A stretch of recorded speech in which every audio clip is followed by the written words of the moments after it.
Assalamualaikum warahmatullahi wabarakatuh. Saya Stefania Pramudia. Saya mahasiswa asal Universitas Islam Indonesia.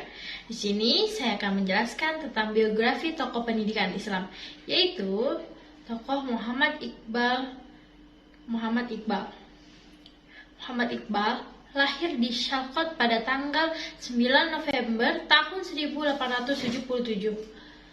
Syalkot adalah kota peninggalan dinasti Mughal India yang sudah tua. Kota ini terletak beberapa mil dari Jammu dan Kashmir, suatu kawasan yang selalu menjadi sengketa antara India dan Pakistan. Kakek Iqbal, yaitu Syekh Rafiq, adalah seorang penjual selendang dari Lauhan di Kashmir.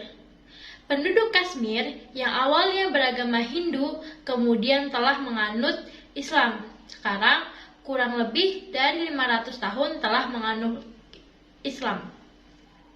Leluhur Iqbal berasal dari kalangan Brahmana, subkasta Sapro. Ayahnya, Syekh Nur Muhammad, memiliki kedekatan dengan kalangan Sufi, yaitu Ibunda Iqbal Imam Bibi juga dikenal sangat religius. Ia membekali kelima anaknya, yaitu 3 putrinya dan 2 putranya dengan pendidikan dasar dan disiplin keislaman yang kuat.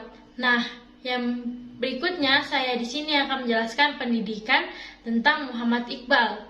Setelah dari sekolah menengah, Iqbal memperoleh beasiswa keguruan tinggi di Mir Hasan. Mir Hasan, seorang profesor sastra timur di Scott Mission College, membujuk karirnya Nur Muhammad agar izinkan Iqbal melanjutkan pendidikan di sekolah tinggi modern pertama di wilayah tersebut. Di sekolah yang didirikan para misionaris Skotlandia dan Belanda, inilah sangat intelektual. Iqbal mulai tumbuh dan kemudian ia menyelesaikan kuliahnya ilmu humaniora di sekolah tersebut.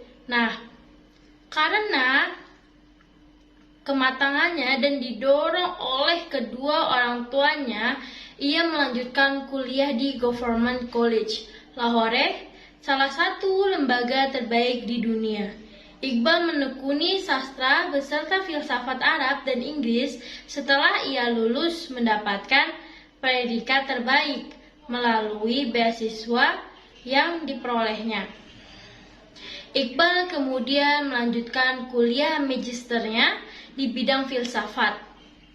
Pada masa ini, perkembangan intelektual Iqbal terlepas dari persahabatan guru murid dengan Sir Thomas Arnold, guru besar filsafatnya yang sangat mengerti tentang kebudayaan Islam dan kesusastraan Arab. Dialah yang memberi motivasi kepada Iqbal untuk meneruskan pendidikannya ke yang lebih tinggi di Eropa. Di sini saya akan menjelaskan buah karya Muhammad Iqbal. Muhammad Iqbal adalah seorang yang kreatif berpuisi. Segala pemikirannya dan perjuangannya terpacu dalam puisinya yang bernafaskan Islam dengan pengolahan bahasa dan bait syair indah. Oleh karena itu, beliau lebih dikenal sebagai sastrawan besar Islam. Antara karya puisinya yang dianggap besar pernah diterbitkan yaitu yang pertama, Sarikudi Rumus Islam. Dari tahun berikutnya membuat karya yang pertama, Construction of Religious Thought in Islam. Dan yang kedua, yang dari Construction of Muslim Jurisprudence. Dan di sini saya akan menjelaskan pemikiran Muhammad Iqbal tentang pertautan Barat dan Timur.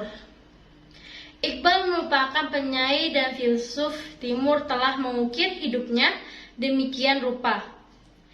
Hidup akan dikenal umat manusia ratusan tahun yang akan datang, karena seluruh karyanya dalam bentuk puisi dan prosa dan dalam bahasa Farsi, dan Inggris telah terdokumentasi dengan baik. Intelektualisme Iqbal dapat ditinjau dari berbagai jurusan puisi, filsafat, hukum, pemikiran Islam, dan kebudayaan. Dalam makna sempit, di sini saya akan menjelaskan pemikiran tentang Al-Quran sebagai seorang memegang prinsip Islam yang kuat. Iqbal meyakini bahwa Al-Quran adalah benar firman Allah yang diturunkan kepada Nabi Muhammad SAW melalui perantara malaikat Jibril. Al-Quran adalah sumber hukum-hukum utama dengan pernyataannya, "The Quran is a book which envoys it rather an idea." Yang ketiga, pemikiran tentang hadis. Sejak dulu, hadis selalu menjadi bahan yang menarik untuk dikaji, baik umat Islam maupun kalangan orientalis. Tentu saja, maksud dan titik berangkat dari kajian tersebut berbeda pula. Umat Islam didasarkan pada rasa tanggung jawab yang begitu besar terhadap ajaran Islam, sedangkan orientalis mengkaji hanya untuk kepentingan ilmiah. Dan yang keempat, pemikiran tentang ijtihad. Menurut Iqbal, ijtihad adalah home and independence on legal question.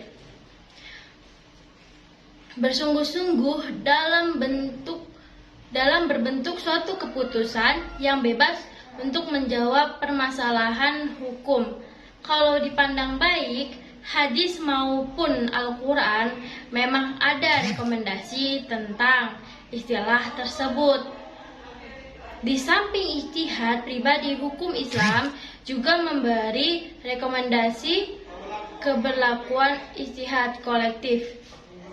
Ijtihad inilah yang selama ini berabad-abad dikembangkan dan dimodifikasi oleh ahli hukum Islam dalam mengantisipasi setiap permasalahan masyarakat yang muncul sehingga melahirkan aneka ragam pendapat. Sekian penjelasan singkat tentang biografi Muhammad Iqbal. Bila ada salah kata atau salah saya menyampaikan, mohon dimaafkan. Terima kasih. Wassalamualaikum warahmatullahi wabarakatuh.